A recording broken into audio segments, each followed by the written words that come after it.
முதலில் திரு கல்யாண சுந்தரம், தமிழ்நாட்டில் மீண்டும் ஜெயலலிதா ஆட்சியை அமைப்போம் என்று திரு எடப்பாடி பழனிசாமி பேசியிருப்பதனுடைய முக்கியத்துவம் என்ன, நோக்கம் என்ன? இல்லை, அவர் சொல்லியிருப்பதனுடைய முக்கியத்துவம் என்ன என்பது இன்றைக்கு நாம் இவ்வளவு முக்கியமான ஒரு தொலைக்காட்சியிலே இதை விவாத பொருளாக எடுத்துக்கொண்டு விவாதிப்பதிலேயே தெரிந்து விடுகிறது என்ன முக்கியத்துவம் இருக்கிறது என்பது. இன்னொன்று, அவர் பேசியிருப்பது ரொம்ப கட்சியினுடைய இன்றைய நிலையும் இன்னைக்கு தமிழ்நாட்டில் திராவிட முன்னேற்ற கழகம் நடத்தி கொண்டிருக்கிற இந்த மக்கள் விரோத போக்கு, இதை எல்லாத்தையும் பார்த்து இது எல்லாத்திலையும் ஒரு முடிவெடுத்த பிறகுதான் அவர் அதை சொல்லுகிறார். கட்டாயமாக புரட்சித் தலைவி அம்மா அவர்களினுடைய அரசை 2026 நாங்கள் அமைப்போம் என்பது அவருடைய இன்றைக்கு எங்கள் பொதுச் செயலாளர் சொல்லியிருப்பது என்பது உறுதியான எங்கள் கட்சியின் மீது இருக்கிற நம்பிக்கையும். இப்போ நீங்கள் ரெண்டை கேட்டீங்க, உங்கள் கட்சியின் மீது இருக்கிற நம்பிக்கையா அவர்கள் மீது இருக்கிற அவர்களுடைய பலவீனத்தை பயன்படுத்துகிறீர்களா என்று கேட்டீங்க. ரெண்டுமே இருக்கிறது. எங்கள் கட்சியின் மீதான நம்பிக்கை எங்களுக்கு பெரிய அளவில் இருக்கிறது. கடந்த கால எங்களுடைய ஆட்சியில் நாங்கள் மக்கள் பணி ஆட்சி இருக்கிறோம், அதையும் இன்றைக்கு எடுத்து மக்களிடம் நாங்கள் பேசிக் கொண்டிருக்கிறோம். ஒரு எதிர்க்கட்சி என்கிற முறையிலும் மிகச்சிறப்பாக நாங்கள் செயல்பட்டு கொண்டிருக்கிறோம். அதே போல திமுகவினுடைய அரசு என்பது இந்த 4 ஆண்டு காலமும் ஒரு மக்கள் விரோத அரசாக தொடர்ச்சியாக செயல்பட்டு இருக்கிறது. அதற்கான சமீபத்திய எடுத்துக்காட்டுகளும் நிறைய இருக்கிற காரணத்தால் எங்கள் பொதுச் செயலாளர் அதை ரொம்ப நம்பிக்கையோடு அந்த கருத்தை வெளியிட்டிருக்கிறார். இப்போ மக்கள் விரோத செயல்பாடுகளில் ஈடுபட்டிருக்காங்கன்னா எதை குறிப்பிடுறீங்க? எல்லாவற்றையும் குறிப்பிடுகிறோம். தமிழ்நாட்டில் இன்றைக்கு இருக்கிற நிலையை பாருங்க. இப்போ நடந்த இந்த மழை வெள்ளம், இந்த புயலில் இவங்க எடுத்துக்கொண்ட நடவடிக்கையாகட்டும், இன்னைக்கு வருகிற போது கூட தண்ணீரிலே கழிவு நீரை கலந்து விட்டதனுடைய விளைவு 3 பேர் இன்றைக்கு உயிரிழந்திருக்கிறார்கள். இந்த அரசால் அது எந்த நடவடிக்கையும் எடுக்க முடியவில்லை. அதை போன்ற விஷயங்களை தடுக்க முடியல. தொடர்ச்சியாக சட்டம் ஒழுங்கு என்பது தமிழ்நாட்டிலே சந்தி சிரித்துக் கொண்டிருக்கிறது. தமிழ்நாட்டிலே கஞ்சா இல்லாத தெருவே இல்லை என்கிற நிலை இன்றைக்கு ஏற்பட்டிருக்கிறது. சகல விஷயங்களிலும் இந்த அரசு தோல்வி அடைந்திருக்கிறது. நீங்கள் குறிப்பிட்டு சொல்ல வேண்டும் என்று சொன்னால், உத்தரப்பிரதேசத்திலே இறந்து போனவர்களை அரசு மருத்துவமனையிலிருந்து கையிலே தூக்கி கொண்டு போன அவல காட்சிகளை எல்லாம் நாம் கடந்த காலங்களிலே பார்த்திருக்கிறோம். ஆனால் தமிழ்நாட்டிலே இறந்து போன குழந்தையை வைத்து எடுத்துச் செல்வதற்கு கூட வாகனங்கள் இல்லாமல் பெட்டிக்குள்ளே போட்டு, கட்டைப்பைக்குள்ளே போட்டு தகப்பன் தூக்கி போன காட்சியும் தமிழ்நாடு இப்பொழுது பார்த்து கொண்டிருக்கிறது. இந்த லட்சணத்திலே தான் இவர்களுடைய ஆட்சி முறை இன்றைக்கு இருந்து கொண்டிருக்கிறது. எல்லா வகையிலும் எல்லா இடங்களிலும் தொடர் ஊழல்.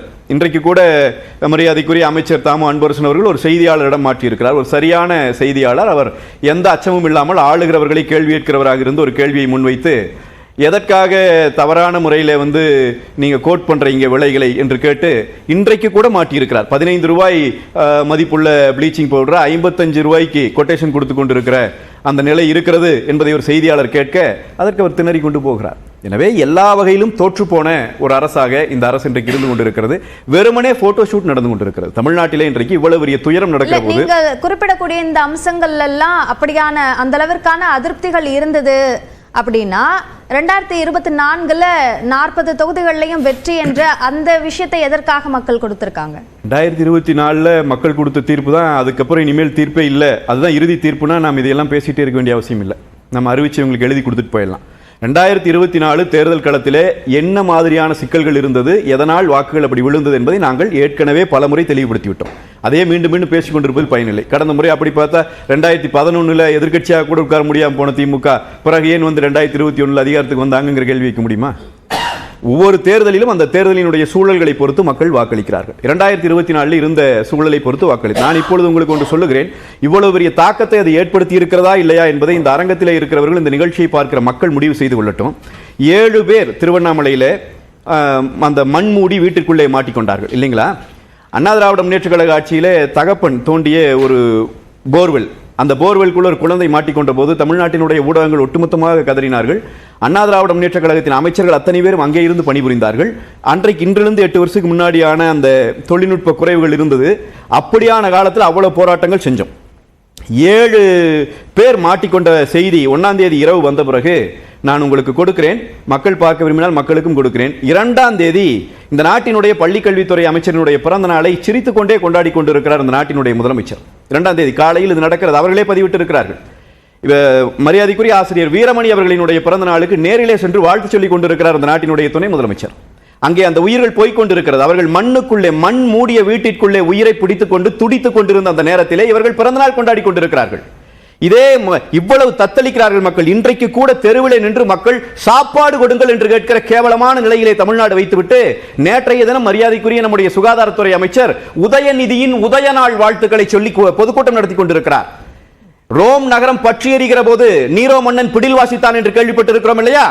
அவனாவது பிடில் வாசித்துக் கொண்டு திரிந்தான். இவர்கள் பிறந்த நாள் கொண்டாடி கொண்டு மகிழ்வாக உற்சாகமாக இந்த கொலைகளை கொண்டாடி கொண்டிருக்கிறார்கள், இந்த மரணங்களை கொண்டாடி கொண்டிருக்கிறார்கள் என்றால் இவர்கள் இனி அரை நிமிடமும் இந்த நாட்டில் ஆட்சியில் இருப்பதற்கான தகுதியற்றவர்களாக மாறிவிட்டார்கள் என்பதுதான் பொருள். இல்ல, இப்போ நேற்றைக்கு முதலமைச்சர் பேசிய போது 2015 சென்னை வெள்ளம் அதையும் தற்போது இருக்கக்கூடிய சென்னையில் இருக்கக்கூடிய அந்த சூழலையும் ஒப்பிட்டு பேசுகிறாரு. அதான் நான் கேட்கிறேன். இப்ப முதலமைச்சர்கிட்டையும் நான் கேட்கிறேன், பிரசன்னா வந்திருக்காரு, அவரும் அதுக்கு பதில் சொல்லிட்டோம். 2015 அந்த பிரச்சனை ஏற்பட்டுச்சு, செம்பரம்பாக்கு ஏரி பிரச்சனை ஏற்பட்டுன்னு சொன்னீங்க. அதை எப்ப பேசுறீங்க நீங்க? 2016 தேர்தலில் பேசுனீங்க, நாங்கள் பதில் சொன்னோம், மக்கள் வாக்களிச்சாங்க. 2021 தேர்தலில் பேசுனீங்க, நாங்களும் பதில் சொன்னோம், மக்கள் வாக்களிச்சாங்க. இப்போவும் அதையே பேசிட்டு இருக்கா? இதெல்லாம் நீ சொல்லி சுட்டிக்காட்டிய போது என்ன பொருள்? இவர்கள் குறை செய்து விட்டார்கள், நாங்கள் வந்தால் இதெல்லாம் இல்லாமல் செய்வோம் என்று சொல்லிவிட்டு வந்துவிட்டு இப்பொழுது என்ன செய்கிறார்கள் என்றால், எங்கே எதிர்க்கட்சி தலைவர், எங்கே ஏன் அதிமுக இருக்கட்டப்பா, அண்ணா திராவிட முன்னேற்ற கழக ஆட்சி முடிந்து உங்கள் ஆட்சி வந்து 4 ஆண்டுகளாகிவிட்டது. எதற்காக மக்களுக்கு அறிவிப்பு இல்லாமல் 1,70,000 கன அடி தண்ணீரை எப்படி நீ திறந்து விட முடியும்? ஏன் திறந்து விட்டாய்? இத்தனை பேரினுடைய இவ்வளவு பெரிய பேரழிவிற்கு காரணம் நீ என்று சொன்னால் 5 முறை அறிவிப்பு வெளியிட்ட பிறகுதான் தண்ணீர் திறக்கப்பட்டதுன்னு அந்த அறிக்கை இருக்கிறது. அந்த அறிக்கையை எடுத்துக்கொண்டுதான் இவர்கள் வாசிக்கிறார்கள். அந்த அறிக்கையில எந்த நேரத்திலே முடிவு செய்தார்கள், எந்த நேரத்திலே அதுக்கான தண்ணீரை திறந்து விட்டார்கள் என்கிற செய்தியும் இருக்கிறது அல்லவா? எந்த நேரத்திலே திறந்து விட்டார்கள்? 10 மணிக்கு ஒரு அறிக்கை வந்திருக்கிறது, ஒரு முடிவு எடுத்திருக்கிறார்கள், தண்ணீரை திறந்து விட்டு இருக்கிறார்கள். 20,000 கன அடி 30,000 கன அடி தண்ணீரை திறந்து விட்டு இருக்கிறார்கள். இரவு 2:45 மணிக்கு முடிவு செய்கிறார்கள், 1,68,000 கன அடி தண்ணீரை திறந்து விடுகிறார்கள். நான் கேட்கிறேன், ரொம்ப வெளிப்படையான கேள்வி. இந்த கேள்வி மறுபடியும் நீங்க எல்லாரும் கேட்கறங்க, நான் சொல்றேனுங்க. இத்தனை முடிவு செய்து முன்னெச்சரிக்கை கொடுத்து அப்புறம் தான் வெளியிட்டார்கள், தண்ணியை திறந்து விட்டார்கள் என்று அறிக்கை இருக்கிறதே என்று எல்லாரும் கேட்கிறோம். ஏன்னா அறிக்கை இருக்கிறது. நான் சொல்லுவது, இன்றைக்கு அங்க பாதிக்கப்பட்டிருக்கிற மக்கள் மத்தியிலே போய் முதலமைச்சரோ அல்லது இந்த அமைச்சர்களோ பேசட்டுமே.